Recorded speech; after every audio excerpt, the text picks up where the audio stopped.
이렇게 얘기가 시작되고 있습니다. 예수님께서 무리에게 말씀하실 때 그의 어머니와 동생들이 예수께 말하려고 밖에 찾아온 이야기로 시작이 됩니다. 근데 이제 오늘 이제 마태복음에서는 이제 생략되어 있는데 마가복음 3장에 가면 이게 조금 더 상황이 또 부연돼서 설명이 되어 있어요.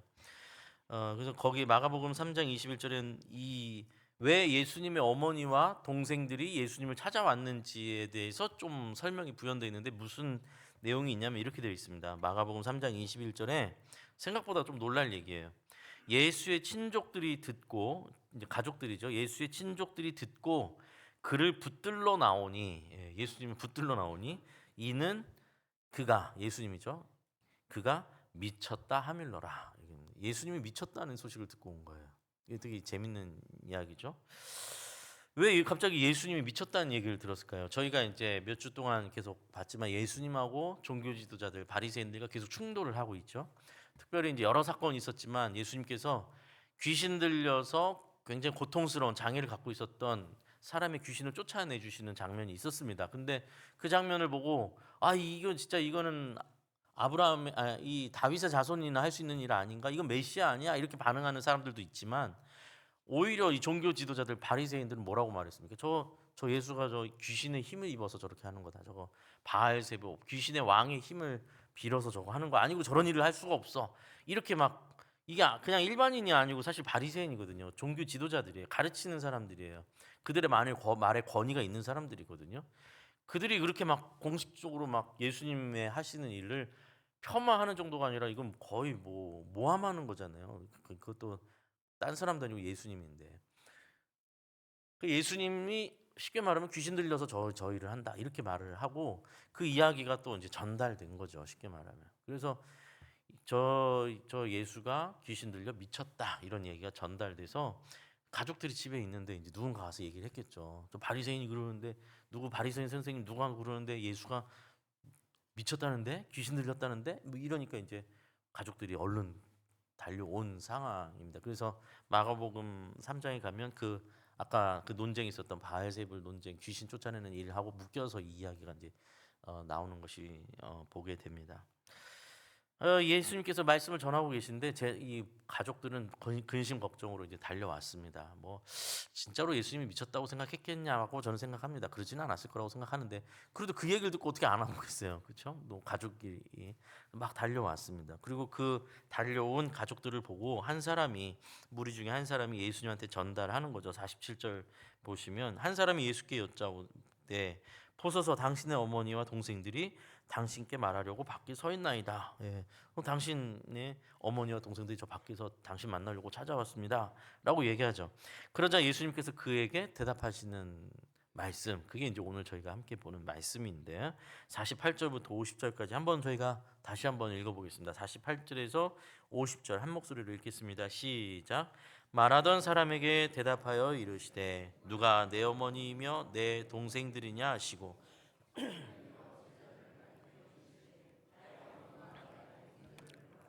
누구든지 하늘에 계신 내 아버지의 뜻대로 하는 자가 내 형제요 자매요 어머니이니라 하시더라. 아멘. 예수님께서 하신 말씀 아주 명료하죠. 누가 진짜 가족이냐. 그런데 설마 이 이야기를 듣고 예수님이 그 진짜 자기 혈육의 이 동생과 어머니 마리아를 그냥 내치고 우리는 가족도 아니야 뭐 이렇게 하고 여기 있는 사람이 내 가족이지 이런 얘기가 아니잖아요. 네, 뭐 이렇게 그런 얘기가 아니라 본질적인 얘기를 하고 계신 거죠. 누가 내 진짜 형제냐? 사람에게 있어서는요. 사람에게 있어서 가장 자기 자신을 인식하고 자기 정체성을 결정할 때 여러분 뭐 모두나 마찬가지입니다. 나를 중심에 두고 나를 생각할 때 나와 관계 있는 모든 것들이 있죠. 뭐 학벌일 수도 있고 나는 어디 학교 나왔어? 뭐 나는 어느 회사 다녀? 뭐 이거 다 자기잖아요. 자기. 나는 어디 살아? 뭐 이런 건데 이 모든 일들 중에 가장 우선이 되는 제일 밀접한 관계가 뭘까요? 가족이에요. 가족. 뭐가 됐든 가족이죠. 혈연보다 뭐 더 직접적인 게 없죠. 뭐 집에서는 뭐 싸우기도 하고 뭐 그냥 네가 도대체 왼수다 왼수 뭐 아무리 그래도 저녁이 되면 다 같이 모여가지고 집에서 한 집에 모여서 먹고 자고 하는 그 가족. 무슨 일이 생기면 의거하면서도 갈 수밖에 없는 그 가족 혈연의 관계가 가장 강력한 관계죠. 1차적인 관계. 그죠? 그래서 끊을 수 없는 관계. 세상 누구보다도 밀접한 관계가 가족이거든요. 그런데 예수님께서 근본적인 질문을 누가 진짜 가족이냐를 물으시는 겁니다. 그리고 예수님의 말씀을 듣고자 나온 사람들, 예수님 주변에 온 사람들, 하나님 말씀 앞에 서 있는 사람들, 그 말씀에, 그 부르심에 응답하여 나오고 그 앞에 순종하는 이들이 진정한 가족이다라고 오늘 말씀하시는 겁니다. 그게 이제 오늘 좀 저희가 생각해 볼 내용입니다. 저희가 지금 수요 성경 강해를 계속해서 성경을 읽어가고 있는데 지금 이번 학기에 수요 성경 강의는 사무엘서를 읽고 있습니다. 좀 많이 알고 있는 내용들이실 텐데 최근 읽고 있는 이 사무엘서의 내용의 지금 흐름이 어디에 있냐면 사울 왕이 이제 질투에 눈이 멀어서 다윗을 죽이려고 이제 쫓아다니는 장면이 지금 한참 전개되고 있는 장면이에요. 사울은 자기의 왕권이 자기가 지금 쥐고 있는 이 왕권이 다윗에게 뺏길까봐 불안한 상태가 되었습니다. 그가 사울이 하나님의 말씀을 어겨서 사무엘은 사울 왕에게 당신네 이제 끝났습니다 이런 선고를 듣기도 하고 또 백성들은 다윗을 막 사랑하는 장면이 막 나와요. 그러니까 인기도 막 다윗의 인지도와 인기가 막 올라가고 불안한 거죠. 그래서 이제 사울 왕이 눈이 멀어서 다윗을 죽이려고 막 쫓아가고 다윗은 졸지에 잘못한 것도 없는데 도망자가 되는 그런 이야기를 저희가 읽고 있습니다. 근데 이 사건이 이제 전개돼서 저희가 뭐 어떻게 보면 잘 아는 이야기이기도 한데 이 이야기가 쭉 전개되는데 아주 독특한 인물이 한 명 등장을 해요. 제가 독특하다고 표현했는데 특별한 인물이죠. 바로 사울의 아들 요나단이라는 사람이 등장합니다. 왕자죠, 왕자. 왕의 아들이고. 근데 이 이야기 속에서 이 사건 속에서 다윗과 그 사울 왕의 아들 요나단이 깊은 우정과 우애, 사랑의 관계 속에 있어요. 그래서 성경은 왕자인 요나단이 다윗을 참 깊게 사랑했다고 표현하고 있습니다. 사실 친구는 아니에요. 요나단은 큰 형벌이에요. 그런데 요나단이 아마도 내용을 봤을 때는 다윗이 골리앗을 이렇게 쓰러뜨리고 하나님 앞에서 그의 믿음과 그의 어떤 용맹함과 이런 것에 굉장히 매료당한 것 같아요. 저런 친구가 있구나. 동생이지만 나보다 훌륭하구나. 이런 마음이 있었던 것 같아요. 그래서 그 다윗과 굉장히 깊은 우정의 관계, 형제 같은 마치 진짜 형제 같은 그런 관계를 속으로 들어갑니다. 근데 이제 어느 날 사울이 다윗을 죽이기로 작정한 그날 요나단이 다윗을 피신시키는 사건이 나와요. 그래서 사울이 왜 안 오지? 왜 안 오지 하다가 알고 보니 자기 아들 요나단이 다윗을 피신시킨 샀다는 사실을 알게 됩니다. 그때 이제 막 그 사울 왕이 막 분노가 폭발하는 장면이 나와요. 그래서 막 할 말 못할 말 없이 진짜 막 거친 말로 막 요나단을 뭐라고 막 쏘아붙이고 막 몰아붙이면서 결과적으로는 이런 말도 마지막에 이런 말을 합니다. 너 요나단아, 왜 이렇게 어리석은 짓을 했느냐? 저 다윗이 살아있으면 너와 너의 나라가 든든히 서지 못한다는 사실을 너 어떻게 알지 못한단 말이냐 이렇게 얘기를 해요. 무슨 말이죠? 야, 너 이 왕위를 네가 물려받으려면 저 다윗은 없어야 되는 거야. 이제 이 얘기를 하는 거죠. 너 보면 모르냐? 지금 다윗이 여기서 더 크면 우리는 위험한 거야. 너 내가 죽으면 네가 왕을 이어받아야 될 거 아니냐. 이스라엘 왕이 되어야 될 거 아니냐. 너한테 다윗은 원수인데 네가 왜 원수를 숨겨주냐. 원수를 살려주고 그를 돕느냐. 너 정신 나간 거 아니냐. 이제 이런 거예요. 막 분노해가지고 막 쏟아붓습니다. 그러자 또 요나단도 막 못 참고 이제 같이 아버지 사울 왕에게 다윗이 도대체 무슨 잘못을 했습니까? 무슨 죄를 죽을 죄를 저질렀다고 이러십니까? 막 하면서 같이 크게 부딪히는 장면이 나옵니다. 요나단은 자신이 받을 이 왕위보다 다윗을 더 귀하게 여기고 있는 장면을 보게 됩니다. 참 사실 쉬운 얘기가 아니죠. 여러분 오늘날 우리가 정치의 어떤 영역을 본다고 할 때 다 자기가 최고점이고 최고의 자리에 가려고 막 뭐 온갖 일들을 하는 걸 보지 멋있게 누군가를 세워주고 그렇게 어떤 우정과 뭐 신의와 이런 거 참 보기 힘든 세상 아닙니까? 그 권력 얘기라는 게 근데 사실은 요나단은 가만히만 있으면 되는 사람이거든요. 나설 필요도 없습니다. 가만히만 있으면 돼요. 그냥 못 본 척만 해도 돼요. 사울 왕이 다윗을 막 잡아 죽이려고 쫓아다닐 때 그냥 슬쩍 수동적으로 모르는 척만 하고 있어도 그러면 자기가 왕이 되는 자리에 있습니다. 근데 적극적으로 자기가 다윗을 돕는단 말이죠. 그러면 에이 사울 요나단이 왕이 되기에는 자기가 생각하기에도 좀 부족한 사람이거나 아니면 왕에 관심이 전혀 없는 그런 사람이니까 그냥 뭐 이런 거 아닐까라고 생각이 들 수도 있지만 그러나 성경의 이 역사를 보면 요나단은 보통 사람은 또 아니에요. 요나단 모자란 사람이 아닙니다. 그는 전투에서도 용맹하게 싸우는 사람이고 승리를 이끌어가는 사람입니다. 리더십도 있고 지혜도 넘치는 사람이에요. 그는 충분히 왕이 될 자격이 세상 관점으로 봤을 땐 충분히 왕으로 될 자격이 있는 사람이거든요. 능력이 있는 사람이에요. 그런데 그는 다윗 편에 섭니다.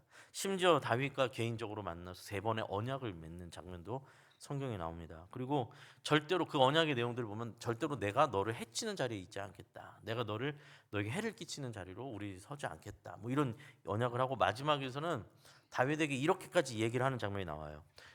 다윗에게 도망자 다윗에게 말하는 거예요. 두려워하지 말아라. 내 아버지 사울의 손이 너에게 미치지 못할 것이다. 너는 이스라엘의 왕이 되고 나는 너의 다음이 될 것을 내 아버지 사울도 알고 있다. 이렇게까지 얘기를 해요. 지금 다윗은 붙잡히면 죽어요. 그냥 사울은 그냥 그 자리에서 죽이려고 쫓아다니고 있어요. 근데 요나단은 다윗에게 네가 이스라엘의 왕이 될 거고 나는 네 뒤야 뒤 이렇게 얘기를 하고 있어요. 참 쉬운 얘기가 아니죠. 요나단이라는 이 인물은 자신이 자연스럽게 받고 누릴 수 있는 이 왕권이라는 이 특수한 이 유혹에서 자유로운 사람이었습니다. 그 당시 고대 시대 왕은 훨씬 더 절대적인 권력을 갖고 있잖아요. 그러나 그는 충분히 왕이 될 자격을 위치도 다 갖고 있었음에도 불구하고 거기에 묶여지지 않은 사람입니다. 거기에 묶여지지 않은 사람이에요. 하나님께서 다윗을 왕으로 세우실 것을 깨닫고는 그것을 받아들였습니다. 사실 여러분 이 일 자체가 얼마나 어려운 일입니까? 그렇죠? 그런 어떤 자기를 둘러싼 조건, 힘, 그런 권력의 끈에 묶여 있지 않고 그걸 넘어선 것을 보여줍니다. 그런데요, 사실 이제 이거는 저희가 잘 아는 내용이고, 근데 저는 사실 개인적으로 이 사실만으로도 요나단이라는 인물이 참 신앙인으로서 참 대단한 사람이다라는 이야기를 할 수 있으면서도 저는 사실 개인적으로 이보다 더 요나단을 특별하게 여기는 이유가 또 따로 있습니다. 제가 봤을 때 요나단의 또 다른 놀라운 점은 뭐냐? 그가 아버지 사울 왕을 끝까지 떠나지 않고 함께했다라는 게 참 놀랍습니다. 사울 왕은요, 아까 전에 큰 충돌, 아들 요나단과 큰 충돌이 있을 때 성경에 보면 자기 아들인데 왕자인 요나단에게 단창을 들고 그에게 던져서 죽이려고까지 했어요. 그 성경 기록돼 있어요. 뭐 실제로 진짜로 죽이려고까지 했는지는 잘 모르겠지만 진짜 그만큼 분노해가지고 답답한 놈아 하면서 막 단창을 들어서 막 죽이는 진짜 신용까지 간 거예요. 그만큼 둘이서 이제 완전히 마음이 관계가 멀어진 것인데 그런데 요나단은 끝까지 아버지 사울 곁을 지킵니다. 아버지 편에 섰다는 얘기가 아닙니다. 아버지 뜻에 동의했다는 얘기가 아니에요. 그는 분명하게 다윗의 편에 서고 다윗을 도망하도록 돕고 다윗이 왕이 될 것을 알고 하나님 앞에서 언약을 맺습니다. 그러나 아버지 곁에서 아들로서의 책임을 다하는 자리에 끝까지 서 있습니다. 저는 이게 참 대단하다고 생각을 합니다. 정말 대단한 일이라고 생각합니다. 어려운 얘기입니다. 요나단은 결국 블레셋과의 전투에서 아버지 사울과 함께 전투에 들어갔다가 그 블레셋과의 전투에서 아버지 사울도 죽고 요나단도 그 전투에서 죽습니다. 사실 하나님께서 함께 하는 왕이 되고 이스라엘이었을 땐 이런 일이 일어날 수가 없습니다. 그 사울 왕이 그 블레셋과의 전투에서 죽임을 당한다는 건 버림받았다라는 것을 굉장히 직접적으로 드러내는 일이고 그 사실을 누구보다도 요나단도 알고 있는 이야기입니다. 요나단이 다윗에게 얘기하지 않습니까?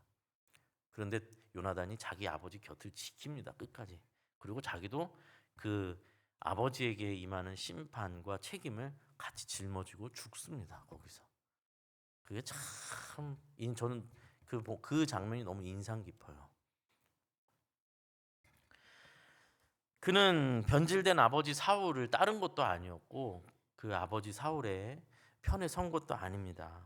그러나 아버지 곁에서 끝까지 아들로서의 책임을 짊어지고 죽음까지도 감수합니다. 이 다윗에게 가려지기 쉬운 인물이지만 저는 개인적으로 참 대단한 신앙의 인물이라는 생각을 합니다. 여러분, 신앙이란 그런 것입니다. 인간적인 조건과 인간적인 욕망과 욕심과 권력의 맛과 돈의 권세 앞에 사람들은 너무 많이 쉽게 흔들릴 수밖에 없습니다. 아, 저 사람이 왜 저렇게 됐지 하는 일들도 참 많습니다. 돈의 맛을 보고 권력의 맛을 보면 사람이 정말 참 변질되기 쉬운 것 같습니다. 그러나 신앙은 그것을 넘어서게 만드는 자리입니다. 예수님께서 지금 이 말씀을 하시는 누가 가족이냐라고 묻는 것에 가족은 아주 상징적인 가장 강력한 혈연이라는 어떤 나를 구성하게 만드는, 나를 이끌어가는, 나라는 존재의 정체성을 만들어가는 가장 1차원적 관계단 말이죠. 정체성을 이루는 거란 말이죠. 그것을 넘어 하나님을 따르게 되는 것이, 그것이 신앙입니다. 가족을 내팽개치라는 얘기가 아니잖아요. 다 요나단이 가족을 내팽개치는 게 아니지 않습니까? 현실을 도피하거나 부정하라는 것이 아닙니다. 현실은 우리의 신앙을 더 분명하게, 더 선명하게, 본질을 드러나게 하는 과정이자 장치가 됩니다. 여러분, 교회는 저 산속에 있지를 않습니다. 수도원이 아니고 교회는 도심 한가운데 우리가 살고 있는 우리의 삶의 터전 중심의 교회가 있잖아요. 그렇죠? 도망가는 것이 아닙니다. 이 속에서 같이 책임지며 같이 감수하며 살아가는 것입니다. 그러나 다른 삶으로 살아가는 겁니다. 다른 모습으로 살아가는 것입니다. 그것이 교회입니다.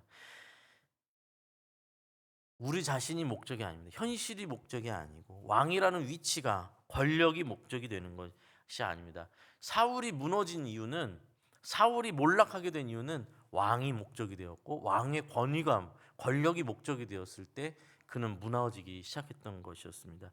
요나단은 그 욕심의 재앙에서 벗어난 인물이었죠. 저희가 오늘 읽고 있는 이 마태복음 12장 본문인데 한두 장 앞으로 넘기시면 마태복음 10장이 있는데 잠시 마태복음 10장을 한번 살펴보겠습니다.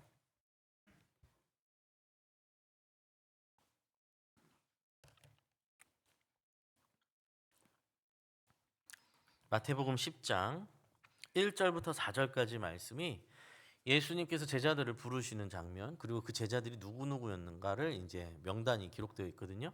한 절씩 교독하고 4절 함께 읽어볼까요? 제가 1절 말씀 읽겠습니다. 예수께서 그의 12제자를 부르사 더러운 귀신을 쫓아내며 모든 병과 모든 약한 것을 고치는 권능을 주시니라.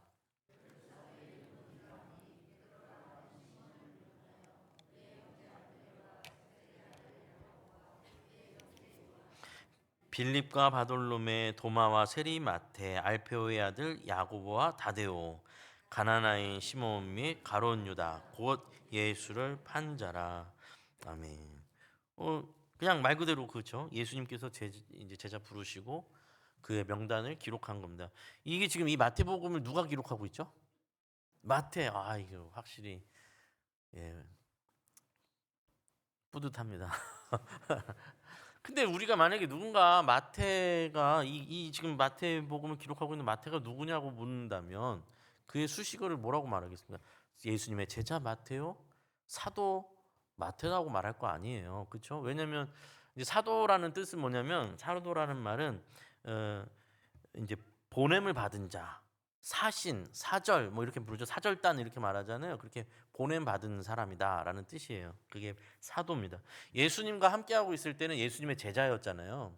근데 예수님께서 승천하신 이후에는 예수님께서 승천하시면서 그들을 파송하시잖아요. 너희가 땅 끝까지 이르러 내 복음을 전하라. 그 파송하심으로 보냄을 받은 자가 되어서 예수님의 제자들이 이제 사도라 불리기 시작합니다. 그래서 사도가 되는 거거든요. 이 성경이 기록되어 있을 때, 마태가 특별히 이 복음서를 쓰고 있을 때 정도면 마태는 교회, 초대교회, 이 시대 초대교회 지도자일 뿐만 아니라 사도로서 교회에서 기독교를 세워져 가는데 큰 영향을 미치는 사람일 수밖에 없는 거잖아요. 그 남아있는 예수님의, 살아있는 예수님의 제자인데, 그 만약에 이 마태가 예를 들어서 뭐 이 교회가 세워지고 거기서 설교를 한다든지 할 때 누군가 저 사람 누구야? 그러면 거기 있는 무리가 거기 있는 그 예배를 드리고 있거나 말씀을 듣는 사람들이 그 마태에 대해서 뭐라고 소개를 하겠어요? 예수님의 제자 아니야? 그러면서 저 사람 사도야 사도 이렇게 얘기할 거 아니에요. 당연한 거잖아요. 저희도 그렇게 얘기할 거 아닙니까?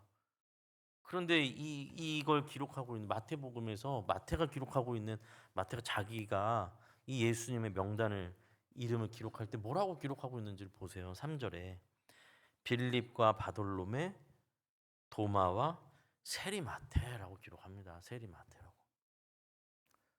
여러분 제가 많이 말씀드렸지만 세리는 당시에 관용어구처럼 이렇게 불려 세리와 죄인, 세리와 창녀 이렇게 불리는 세트였어요. 표현이. 굉장히 치욕스럽고 모욕스러운 표현입니다. 그 세리를 여러분 같으면 자기 이름을 이게 남아가지고 모든 사람에게 보여주려고 복음서로 남기는 그 책에다가 자기 이름 앞에 부끄러운 자기의 과거를 굳이 세리라고 덧붙여서 쓸 이유가 도대체 뭐가 있냔 말이에요. 뭐가 있어요 도대체? 아니, 다른 형제들은 뭐 어부 뭐 이렇게 쓰진 않아놓고 유독 자기 이름 앞에 세리라고 부끄러운 자기의 과거를 적어놓습니다. 참 왜 이랬을까요? 왜 이랬을까요? 사람이 참 자기의 부끄러운 과거나 이런 것들을 숨기고 싶고 감추고 싶은 게 당연한 일일 텐데 아마도 그는 세리였던 나를 주님께서 제자로 부르셨다라는 그 은혜를 기록하고 싶었던 것 같습니다. 내가 예수님을 부르기 전에는 세리였다, 세리. 하나님의 은혜가 얼마나 큰지 저주받을 세리가 예수님의 제자가 되었다. 그것을 기록하고 싶었던 것 같아요. 겸손하게 그 자신의 체면과 자신의 어떤 평생 남은 앞으로 대대로 2000년이 지나서 우리도 읽고 있지 않습니까? 거기에 매이는 게 아니라 하나님의 은혜에 하나님의 부르심에 자기를 묶는 겁니다. 신앙은 자기 자신에게 매몰되지 않는 것입니다, 여러분. 예수님은 우리를 예수님의 자녀로 백성으로 부르셨습니다. 그것은 자기 자신에게 자꾸 매몰되고 있는 갇혀버리는 이 세대는 그런 세대 같습니다. 자기 자신을 사랑하는 세대. 그러나 그것은 아름답고 건강하지 않은 사랑. 왜곡되고 어그러진 자기를 숭배하는 이 세상 속에 하나님의 자녀로 새롭게 살아가도록 부르시는 겁니다. 굉장히 따지고 보면 세리마태가 이렇게 자기를 세리라고 기록하는 것이 세상 관점에서 보면 굉장히 이질적인 행동이고 요나단이 그 아버지 곁에서 죽는 일이나 요나단이 다윗의 편에 서는 것도 굉장히 이질적인 일이죠. 그러나 그것이 믿는 자의 길이고 신앙인의 길입니다. 십자가는 우리의 옛사람이 죽는 자리입니다. 예수님은 그렇게 복음으로 우리에게 새 생명을 주시는 분이십니다. 그렇게 우리를 새로운 가족으로 만드시는 겁니다. 그것이 교회입니다. 머리 되신 주님과 몸된 교회의 관계입니다. 제가 이제 얼마 전에 EBS 다큐 프로그램을 좀 봤는데 그 다큐 프로그램에서 되게 인상 깊은 내용들이 많이 담겨 있어서 제가 조금 소개를 좀 이야기를 전해드리려고 합니다. 2024년도 2월 한국 리서치 통계를 보니까 거기 나오는 얘기인데요. 2024년 2월 최근 있네요. 그죠? 거의 1년밖에 안 돼. 한국 리서치 통계를 보니까 한국 사람의 72% 그러니까 10명 중 7명이 최근 한 달 동안 외로움을 느꼈다라고 답을 했대요. 그리고 5명 중에 1명 이제 19점 몇 프로 그러니까 거의 20%죠. 5명 중에 1명은 우리나라 사람들 얘기하는 겁니다. 거의 항상 외로움을 느끼고 있다. 그렇게 답을 했대요. 이제 캘리포니아 주립대학의 사회심리학 연구팀이 이제 어떤 실험을 하는 장면이 나옵니다. 어떤 실험을 하냐면 이제 아이들 세대에게 게임을 하게 해줘요. 이제 게임 이제 이렇게 하는 게임 있잖아요. 근데 이제 그 게임이 뭐냐면 축구 게임 같은 스포츠 게임이에요. 스포츠 게임인데 이제 셋이 한 팀이 돼서 게임을 하는 거예요. 그러니까 셋이 한 편이에요. 그리고 이제 그들에게 머리에 이제 뇌파를 이제 측정하고 이게 측정할 수 있는 기계들을 설치하고 게임을 집중해서 하도록 이렇게 해줘요. 그래서 재미있게 게임을 합니다. 근데 이제 이 게임을 하기 전에 3명 중에 1명은 모르고 2명에게만 설정돼 있는 미리 짜놓은 게 있어요. 뭐냐면 게임을 하는 동안 그 나머지 모르는 1명, 그러니까 이 상황을 모르는 1명 말고 2명에게 그 마지막 1명, 나머지 1명에게 패스도 하지 않고 아무것도 이렇게 주지 않기로 설정이 돼 있는 거예요. 그러니까 셋이서 같이 게임을 하는데 같은 편으로 하는데 패스도 안 주고 소외시키는 거예요. 게임 안에서 계속. 무슨 얘기인지 이해되시죠? 그래서 게임을 하는 내내 이상하게 둘이서만 계속 쿵짝쿵짝하고 자기를 계속 소외시키는 걸 하는 거예요. 그리고 그때 일어나는 뇌파와 뇌의 변화들을 계속 측정하고 있는 거예요. 이 실험팀에서. 그런데 참 재밌는 게 이제 이 머리에 기능성 자기 공명 장치라는 걸 이렇게 쓰고 뇌를 촬영해서 뇌에서 어떤 현상들이 일어나는지를 보는데 그 결과 이렇게 소외당하는 그 순간들이 계속 이렇게 반복될 때 뇌의 전두엽에 배측 전방 대상 피질 부위, 뭐 저희는 잘 모르죠. 그 부위, 뇌 그림 이제 사진이 나오는데 뇌 사진의 부위에서 전파가 막 거기서 요동하는 이제 그런 장면이 막 나와요. 다른 친구들은 전혀 그렇지 않죠. 그 친구가 그 1명이 소외당하고 있는 순간에 거기서 계속 뭔가가 이렇게 막 분비되는 거죠. 이게 뭔가 그 부위가 어떤 때에 활성화되는 부위냐면 물리적인 통증을 느낄 때 활성화되는 부위예요. 그러니까 무슨 얘기냐면 사람이 소외되고 외로움을 느낄 때 실제적인 물리적 고통을 겪는다라는 거예요. 그 똑같은 게 뇌에서 일어나는 현상이 일어난다는 겁니다. 그거에 이제 실험을 통해서 증명하고 있는 얘기죠. 근데 사실 실제로 생각해 보면 저희도 살다가 진짜 가슴 아픈 일을 겪으면 진짜로 여기 막 아프잖아요, 막 그렇죠. 그리고 또 너무 속상한 일 겪으면 속이 막 진짜로 막 꼬이잖아요, 뭐 그렇죠. 그리고 막 속이 막 아프잖아요. 뭐 그런 것처럼 진짜로 이 외로움이라는 이 상황과 고통이 사람에게 고통을 준다라는 건데, 근데 여기서 이 실험 결과에서 또 주목할 만한 내용이 계속 이어지더라고요. 이게 만성적인 외로움과 고독함으로 고통이 반복되다 보면 뇌에서 생성 물질이 막 이렇게 분비되는데 그 생성 물질이 어떤 식으로 뇌에서 작용해서 분비되냐면 두려움에 관련된 특정 단백질 물질을 계속 생성한대요. 그러니까 사람이 두려움에 빠지기 시작한대요. 외로움과 고독함이 계속 있으면 두려워지는 거예요. 그 두려움 속에 빠져들고 그런 변화가 그 사람을 또 어떻게 그다음 그 단백질이 어떻게 그다음 단계로 이 사람을 이끄냐면 두려움에서 공격성으로 행동의 영향을 바꾼대요.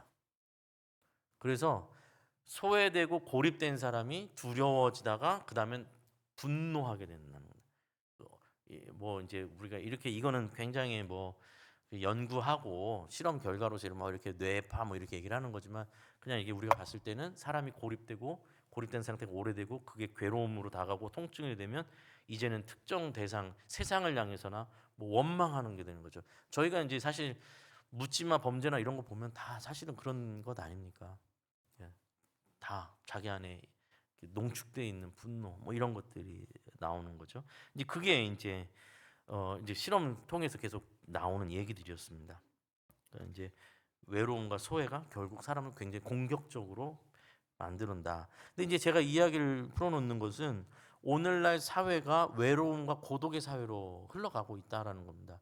그래서 각 이제 선진국들도 보니까 24년, 25년 돼서 국가 정책 중에 큰 부분 중에 하나가 다 고독에 관한, 외로움에 관한 사회에 대한 대책을 강구하는 걸 굉장히 크게 잡더라고요. 보니까 영국에서는 65세 이상의 인구, 65세 이상의 360만 명의 노인이 설문에 답을 하기를 TV가 유일한 내 친구다라고 답을 했대요.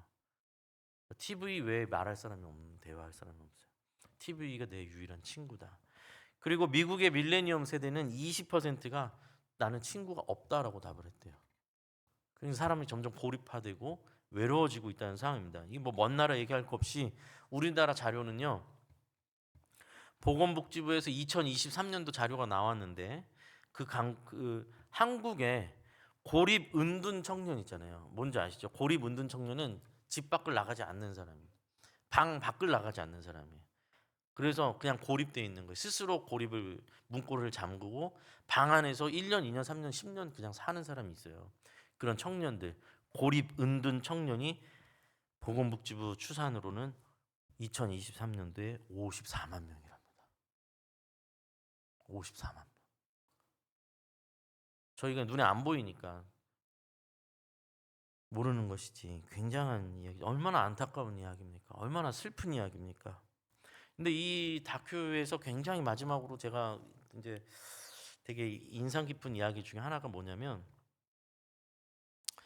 그 독일이 이제 세계대전을 막 일으키고 했잖아요. 나치즘이 막 일어나서 막 유태인 학살을 하고 뭐 온갖 그 전쟁을 통해서 굉장히 고통스러운 역사가 있지 않습니까? 근데 그 나치가 형성되었을 때, 나치즘이 일어나고 했을 때 당시 그 시대에 독일이라는 나라가 굉장히 우울하고 외로운 나라였대요. 나라의 그 고독함과 외로움을 크게 앓던 시대였다고 해요. 독일 사회는 서로의 연대감이 막 없어지고 불안감이 이 독일 사회를 굉장히 엄습하고 있었던 때였다고 합니다. 그 시대를 이제 다시 해석하기 봤을 때. 근데 그때 등장한 인물이 히틀러인 거예요. 근데 저희는 도대체 아무리 어떻게 사람이 사람을 저렇게 무슨 실험을 하고 수용소에 넣고 막 무슨 뭐 끔찍하잖아요. 막 그냥 막 다 가스로 막 이 말도 안 되는 일들을 어떻게 사람이 사람을 그렇게 할 수 있느냐 했는데, 그 당시에 독일의 사람들은 굉장히 고독감과 외로움 속에 다 단절돼 있던 사람들. 이제 그 논리를 따지자면, 아까 그 실험 논리를 따지자면 고통과 분노에 차 있던 사람들이라는 거죠. 근데 그 분노를 쏟아놓을 대상을 히틀러는 제시를 한 겁니다. 저 유대인들 때문에 우리가 이 모양이 됐다, 이렇게 되는 거죠.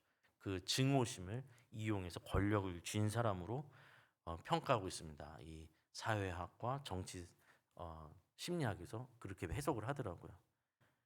그래서 그들이 이제 그렇게 폭력적이고 잔인한 일들을 할 수 있었던 것은, 그들의 근본적으로 따지고 하면 그들이 고립되고 소외된 그런 마음과 외로움 속에서 이런 일들이 사회 현상으로 이게 일어난 것이다라고도 해석을 하는 거죠.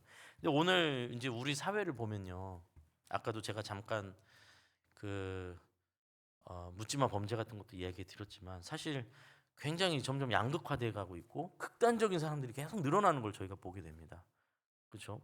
아니 뭐 다양한 의견이 있을 수 있고 다양한 입장이 있을 수 있고 서로 반대되는 생각을, 가치관을 가질 수는 있죠. 그게 자유니까요. 근데 어떤 경우에서 너무 완전히 극단적이어서 대화가 되지 않는 사람, 더 이상 뭐 어떤 사실을 알려줘도 전혀 그거랑 상관없이 내가 지지하고 있는 어떤 사상과 어떤 행동, 그리고 그것을 폭력적으로 분노와 뭐 폭력으로 행사하는 사람들이 사회 속에 점점 늘어나고 있는 현실이잖아요. 우리가 지금 이 땅이 이건 굉장히 가슴 아픈 일이기도 하고, 이런 관점에서 봤을 때 이 고립과 외로움의 고통이, 그리고 이것에 의해서 이렇게 폭력적으로 그 분출될 수밖에 없는 이러한 어떤 사회 구조가 되어가고 있다라는 것은 너무나 비참하고 끔찍한 현실이죠. 우리가 뒤집어서 말하면 우리에게도 책임이 있는 거죠. 누군가는 그렇게 소외되고 고립되어 가면서 점점 그렇게 극단적인 자리로 몰려가고 있을 수 있다라는 것도 우리가 좀 생각을 해야 됩니다. 우리 주변을 돌아보고 혹시 너무 이렇게 고립되어 있거나 너무 이렇게 소외되어 있다면 가서 같이, 안 그러면 이제 점점 현실 감각을 잃어버리고 이 공동체와 사회가 어떤 가치관과 어떠한 감각을 느끼는지를 전혀 접촉하지 못하고 자기가 가진 잘못된 정보를 가지고 이제 분노하면서 폭력적으로 이렇게 반응하게 되는 이런 현실들이 우리 사회에 너무 많이 점점 일어나고 있는 게 아닌가라는 생각이 듭니다. 지난주 금요일 밤에는 여성 셀리더들과 남선교회 회장들이 모여서 교제도 하고 기도도 하고 책도 함께 읽는 시간을 가졌습니다. 이제 월마다 한 번씩은 금요일 저녁에 모여서 셀리더들 또 남선교회 회장님들 모여서 이렇게 같이 기도도 하고 같이 교제도 하고, 또 저희가 정한 책을 읽으면서 같이 토론도 하고 하는 시간을 가집니다. 저희 코로나 이후로 교회도 굉장히 모임이 점점 어려워지고 있고 세일 모임들도 굉장히 옅어진 예전과 굉장히 어려워진 상황 속에서 다시 한번 힘을 내서 우리가 연대하고 유대하고 한 몸을 만들어 가려고 애쓰는 과정이에요. 저희 교회가 여러분. 그리고 지금 말씀드린 것처럼 한 달에 한 번 이 셀리더 맡은 분들 또 회장님들이 모이셔서 이제 이걸 시작하자 해서 어제 이번 주에 정식적으로 처음으로 그 프로그램을 진행을 했습니다. 여러분, 여러분 솔직히 금요일 저녁에 누가 그 피곤한 몸을 이끌고 이렇게 모이고 싶습니까? 그런 수고와 노고를 조금 여러분 뭐 사람을 높이려고 하는 말이 아니라 감사해 주셨으면 좋겠어요. 저는. 예. 굉장히 피곤하게 퇴근하고 막 오는 거 아니에요. 퇴근하고 뭐 심지어 뭐 서울에 사는 사람이 왔어요. 제가 자꾸 얘기하는데 서울에서 왔다 서울로 또 가야 되는데 와가지고 저녁에 그 시간에 그 자리를 함께 하고 있어요. 자기 자신을 위한 게 아니죠. 우리 공동체를 위해서요. 이 일에 여러분 좀 같이 좀 많이 힘을 실어 주셨으면 좋겠어요. 셀 모임이 쉽지는 않지만 각자 다 뭐 일하고 바쁘지만 셀 리더들이 좀 같이 좀 모입시다 할 때는 할 수 있는 만큼 최대한 애를 써 주시고 함께 힘을 좀 모아 주셨으면 좋겠어요. 자꾸 이렇게 분열되고 고립화되는 이 세상 속에 교회는 그렇게 갈 수 없습니다. 모이고 함께 해야 하는 것이죠. 이 책을 함께 읽는데 책의 내용 중에 이런 내용이 있었어요. 무슨 내용이 있었냐면 이 첫 과였는데 하나님은 삼위일체 하나님이시다. 저희가 너무 잘 아는 이야기입니다. 성부, 성자, 성령의 하나님이시며 한 분이신 하나님이시다. 참 어려운 얘기입니다. 성부, 성자, 성령이시지만 곧 한 분 하나님이시다. 하나님은 하나님 자신이 사랑의 그 신비한 연합으로 우리가 어떻게 이해할 수 없는 신비한 연합으로 세 하나님이시지만 성부, 성자, 성령의 하나님이시지만 한 분으로서 계신 그 하나님 자신이 공동체적인 하나님이시다. 이렇게 표현을 하고 있습니다. 하나님 자신이 공동체적인 하나님이시다라는 거예요. 그리고 하나님의 형상대로 창조되고 지어진 우리 또한 물론 각자 개인의 독립적인 인격체로 지어졌지만 창조되었지만 우리 자신이 이미 지어질 때부터 창조될 때부터 공동체적 존재로 지어졌다라는 얘기예요. 첫 과에 나오는 이야기입니다. 그래서 자기 하나 독립된 인격체 하나가 끝이 아니라 각기 개인을 넘어서 서로가 하나 되는 공동체로 지음을 처음부터 그렇게 받았다는 거예요. 그런데 왜 안 되냐? 죄로 인해서 망가졌기 때문에, 흩어졌기 때문에, 부서졌기 때문에라는 거예요. 그러니까 우리가 가야 될 길은 그것을 회복하는 길이라는 얘기예요. 그렇죠? 앞서 말씀드렸듯 공동체가 깨지고 고독하게 외로운 시대가 진행되면서 인간은 점점 더 비참한 현실로 걸어갈 수밖에 없게 되었습니다. 그렇죠? 오늘 사회가 그런 병리를 향해서 계속해서 걸어가고 있는 상황이죠. 제가 같이 읽었던 본문 중에 좀 인상 깊은 어떤 글귀를 제가 좀 잠깐 읽어드려 보겠습니다. 우리 자신을 좀 성찰할 수 있는 이제 내용이 좀 담겨 있더라고요. 이렇게 이제 거기에 얘기하고 있습니다. 아무도 신경을 건드리지만 않는다면 나를 얘기하는 거죠. 아무도 나의 신경을 건드리지만 않는다면 나는 정말 참을성 많은 사람일 것이다. 사랑하기 쉬운 사람들만 내 주변에 곁에 있다면 나는 정말 사랑이 많은 사람이 된다. 다른 사람들이 다 나를 존경하고 칭송하는 나는 한없이 겸손한 사람이 될 수 있다. 우리는 모두 다 홀로 있을 때는 성자다, 성자. 맞는 말이죠.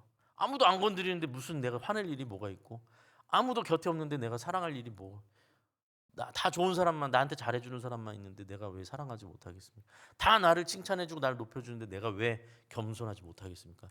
겸손까지 갖출 수 있죠. 아이, 뭘 그런 말씀을 하십니까? 아무것도 아니에요 이러면서. 거기선 누구라도 다 성자가 될 수 있다는 겁니다.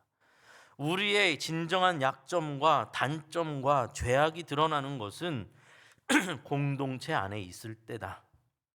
이것이 나의 변화를 위하여 공동체가 선택이 아닌 필수인 이유이다. 공동체를 떠나서는 하나님께서 원하시는 모습으로 변화될 수 없다. 책에서는 이렇게 단언하고 말하고 있습니다. 맞는 말입니다. 성경에서 말하고 있는 이야기예요. 예수님은 우리를 예수님의 몸으로 부르셨습니다. 예수님께서 친히 머리가 되주시고 우리를 몸으로 삼으셨습니다. 예수님께서 성찬에서 제자들에게 떡을 떠주시면서 이건 받아 먹으라, 이것이 내 몸이다. 또 포도주를 따라 주시면서 받아 마시라, 이것이 나의 피다. 내가 너희의 몸이 될 것이고 너희의 생명이 될 것이고 너희의 새 생명이 되어 내가 너희의 머리가 되고 너희는 나의 몸이 될 것이다 라는 게 예수님께서 우리에게 주시는 생명이잖아요. 그리고 예수님께서 머리가 되시고 우리가 연결되어 한 몸이 되어야 한다라는 것이 예수님의 뜻이고 하나님의 뜻입니다. 그것이 우리를 구원하신 하나님의 크신 뜻이에요. 이 희한하게도 이게 우리나라만의 문제인지는 잘 모르겠는데 이상하게도 우리 기독교는 개인 구원으로 모든 포커스를 맞추고 있어요. 나 구원받으면 끝인 걸로 생각을 해요. 내가 예수 믿고 구원받으면 천국 간다, 그렇게 믿고 있어요. 그 말이 틀렸느냐? 틀린 말은 아니에요. 근데 반쪽짜리 말이라는 거예요. 왜냐하면 개인의 구원에서 멈출 수가 없다라는 거예요.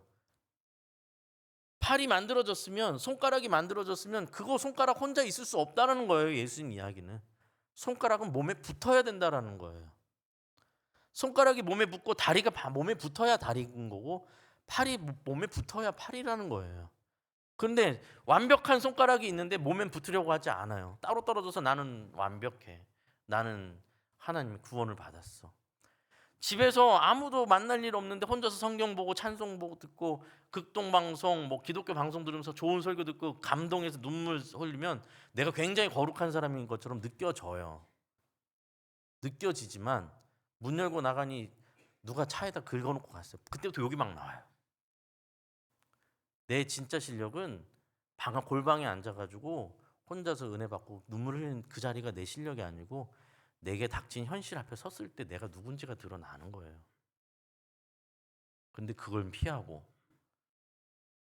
그 공동체는 피하고 나 혼자 신앙생활 잘하고 하나님께 은혜 받고 구원받았다라고 생각하는 건 굉장히 사실은 병적인 신앙입니다. 병든 신앙이에요.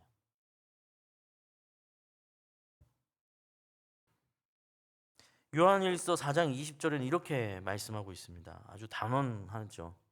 누구든지 하나님을 사랑하노라, 하나님을 사랑합니다 하면서 그 형제를 미워하면 이는 거짓말하는 자다.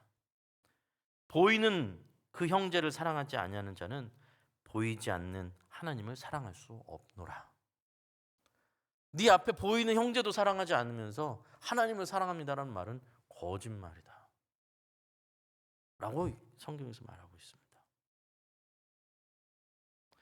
오늘 본문에서 예수님께서 손을 내밀어 가리켜 말씀하신 누구든지 하늘에 계신 내 아버지의 뜻대로 하는 자가 내 형제요 자매요 어머니라라는 이 말씀을 여러분 기억하셔야 됩니다. 머리에 쌓이는 지식이 우리를 구원하는 것이 아닙니다. 혈연도, 학연도, 물질도, 명예도 우리를 구원하지 못합니다. 우리는 예수님과 하나가 되어야 됩니다. 예수님의 생명을 공급받아야 됩니다. 예수님과 하나가 되기 위해서, 예수님의 몸으로 붙기 위해서는 순종해야 됩니다. 그 순종엔 뭐가 따르냐면 부서짐이 필요합니다. 내가 부서지지 않으면 안 됩니다. 손가락이 나 혼자 잘 살보겠다고 어떻게든지 팔다리 만들어 갖고 혼자 살아보겠다고 하는 꼴입니다. 그럴 수는 없습니다. 나를 넘어서야 됩니다. 나를 목적으로 두면 안 됩니다. 그리스도의 몸이 되는 것이 우리의 목적입니다. 예수의 생명, 나를 늘 새롭게 하시는 예수의 생명을 취해야 합니다. 그래서 날마다 우리는 부서지게 됩니다. 날마다 부서지게 됩니다. 나 홀로 할 수 없다는 것을, 나 홀로 설 수 없다는 것을 인정해야 합니다. 이를 위해서 불편하지만 내 곁에 하나님께서 사람을 세워주신 것이고, 이를 위해서 공동체를 만들어주신 것이고, 내가 섬겨야 될 사람이 보이는 것이고, 내가 양보해야 될 사람이 있는 것이고, 내가 도울 그 사람이 그곳에 있는 겁니다. 그를 위해서도 있는 것이겠지만 나를 위해서도 그를 내 앞에 세우신 것이라는 것을 여러분 잊으시면 안 됩니다. 여러분 달리기를 하면요, 전력 질주를 하면 누가 달리기를 하는 겁니까? 발이 달리기를 열심히 발을 달려야 돼요. 그죠? 달리기는 다리가 튼튼한 다리의 몫이긴 하잖아요, 사실. 그런데 열심히 전력 질주할 때 다리가 열심히 달리고 있지만 누구도 또 열심히 달리냐면 팔도 열심히 달려야 돼요. 뒷짐지고 전력 질주를 할 수가 없습니다. 달리는 것과 상관없어 보이지만 팔도 열심히 흔들어야 됩니다. 그렇죠? 배가 고프면 뱃속에 음식을 넣어주면 되는 일입니다. 그런데 배가 고파서 배가 고파서 너무 속쓰리 나서 먹으면 누가 열일을 합니까? 입이 열일을 해야 됩니다. 입은 씹어서 넘기는 것밖에 하는 게 없는데 열심히 입이 일을 해. 억울한 일이 아니라는 얘기입니다. 그것이 맞는 거라는 거죠. 그것이 바른 길이고 그것이 그리스도의 몸된 자의 태도라는 겁니다. 요나단이 그렇게 했던 것이고 마태가 자기 자리를 알았던 것입니다. 그러니 예수님께서 말씀하시는 가족은 도대체 누굽니까? 혈연과 학연과 지연을 통해서 어떻게 해서든지 나한테 끌어들여서 나한테 유리하게 만들어가는 이 세상의 힘과 권력과 욕심의 욕망의 나라가 아니라 하나님의 나라의 백성들. 네. 나를 희생시키고 나를 겸손케 낮춰서 하나님의 뜻이 이루어지도록 나를 주님 앞에 내려놓는 그러한 사람, 하나님을 사랑하며 예수님의 십자가 앞에 나를 항복시키는 사람, 나를 희생하고 낮아지는 그 자리, 그곳에 하나님의 진정한 평안과 기쁨과 행복이 있음을 오늘 찬양대 찬양이 바로 그 찬양 아니었습니까? 그렇죠? 그 십자가의 길을 들어가니까 그곳에 하나님의 은혜가 있고 그곳에 하나님의 기쁨이 있는 것을 거기서 나는 경험하게 되었다. 그곳에 하나님의 은혜가 있더라. 그 고백 아닙니까? 그들이 참된 가족이다라는 겁니다. 이 말씀에 예수님의 가족으로서의 초대에 잊지 마시고 순종하시는 저와 사랑하는 우리 시흥평안교회 성도님들 되시기를 간절히 기도하겠습니다. 기도합니다. 하나님 아버지 감사합니다. 우리는 참으로 자기중심적이고 자기를 사랑하는 것에 익숙합니다. 내가 중심이고 나에게 뭔가 덕지덕지 덧붙여서 나를 키워가는 것에 내 인생의 모든 것이 달린 것처럼 살아갑니다. 그러나 주님은 그것이 아니다라고 말씀합니다. 우리가 예수 그리스도의 생명으로 예수님의 몸이 되어 가야 한다는 것을, 그리하여 홀로 살아갈 수 없고 우리 주변의 이웃들과 공동체와 하나 되어져 가며 그들을 섬기고 사랑하며 예수 그리스도의 생명을 흘려보내는 그 자리로 우리를 초대하고 계심을, 그렇게 우리를 예수님의 가족으로, 자녀로, 또 백성으로 우리를 부르셨다는 것을 잊지 않게 하여 주시옵소서. 이 길을 끝까지 좁고 협착하고 때로는 너무나 불편하고 때로는 피하고 싶지만 그러나 이 길을 주님을 의지하여 걸어가는 저희들 되게 하여 주시옵소서. 이제는 우리 주 예수 그리스도의 은혜와 하나님의 무한하신 측량할 수 없는 크신 사랑과 성령님의 보호하시고 인도하시고 교통하심이 이 자리에 나와 주님께서 자녀로 가족으로 부르셔 그 부르심에 순종하여 주님 앞에 순종하여 행하기를 소원하는 여기 있는 모든 하나님의 백성들 자녀들 머리 위에 삶의 현장 위에 이제부터 영원까지 함께 해 주시기를 간절히 축원하옵나이다. 아멘.